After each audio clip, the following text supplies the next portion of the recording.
Today on the Stay at Home Chef, I'm showing you how to make the most amazing chocolate cake. This chocolate cake is amazingly popular with thousands and thousands of rave reviews. Today I'm redoing that old video to show you exactly how to make this cake and answer all of your questions along the way. Start by preheating an oven to 350 degrees Fahrenheit, then butter and flour 3 9-inch cake pans, or you can use cocoa powder instead of flour, which is what I did today. Then we'll start making our batter by adding 3 cups of all-purpose flour to a large mixing bowl, and you don't want to use cake flour. You want to use all-purpose flour for this.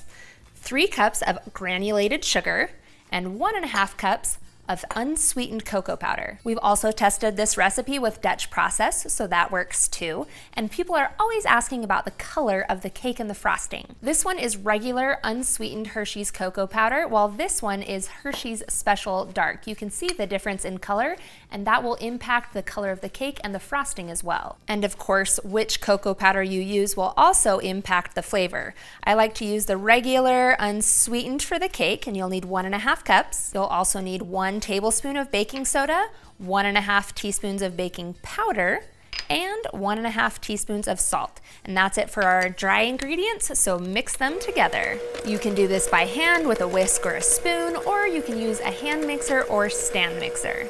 Once your dry ingredients are mixed together, you can start adding in your wet ingredients. You'll need 1.5 cups of buttermilk, and yes, you want to use buttermilk. Then you'll also need 1.5 cups of hot water, along with 1/2 cup of vegetable oil to keep things nice and moist, 4 large eggs, and 2 teaspoons of vanilla extract. And then mix this all together.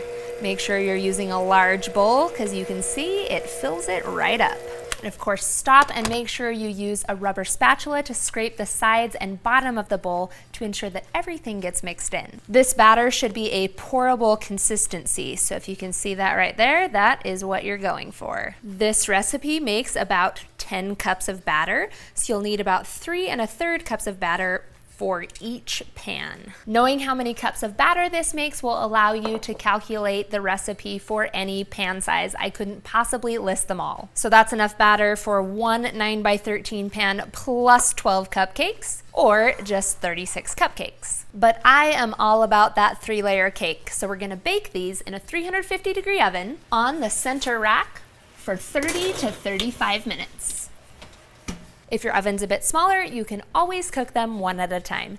Next, we're gonna make a frosting. I like using a chocolate cream cheese buttercream for this, so you'll need 1.5 cups of softened butter, and that can be salted or unsalted. And you'll also need 8 ounces of cream cheese. And get this mixing together. We also really like using a whipped chocolate ganache, but honestly, you can't go wrong. Just use your favorite frosting. After 1 to 2 minutes, it should be nice and fluffy, and then we can add in 1.5 cups of cocoa powder.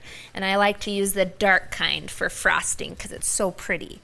You'll also need 3 teaspoons of vanilla extract. And we'll mix this in. And then once that's mixed in, we can start adding in our powdered sugar. You can do this to taste, but I usually end up using about 7 to 8 cups because we need a lot of frosting for this giant cake.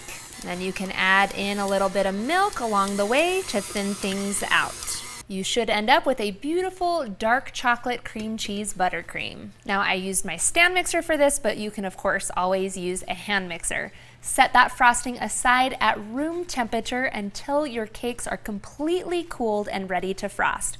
In fact, our cakes are almost done. Once the cakes are done, transfer them to a wire rack to cool. After 10 minutes or so of cooling in the pan, you can invert onto the wire rack to finish cooling. I can't stress that enough. Make sure your cakes cool completely before you try and frost them. Otherwise, the frosting will melt all over and you'll have a giant mess. Get my first layer on there, and for some reason, this chocolate cake always bakes perfectly even, but don't worry if it sinks a little or if it puffs up.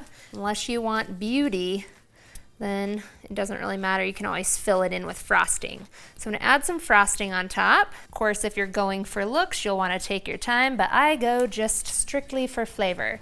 We'll add on our next layer and we'll get more frosting going. And then we'll get the last layer on and frost that one too. Then when it comes to the sides, I give it a quick layer And then if you just dab the sides, it starts to look like wavy and pokey. And people actually love this look and think that you decorated the cake, when really you totally didn't, and it covers up all of the flaws. Put on those fat pants, we are ready to eat. Since this cake has cream cheese in the frosting, you'll need to store it in the refrigerator. However, if you use a different kind of frosting, it probably doesn't need to be kept in the fridge.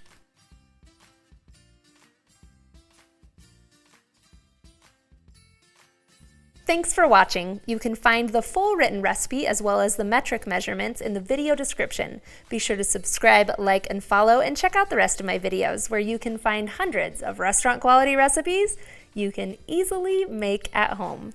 See you later.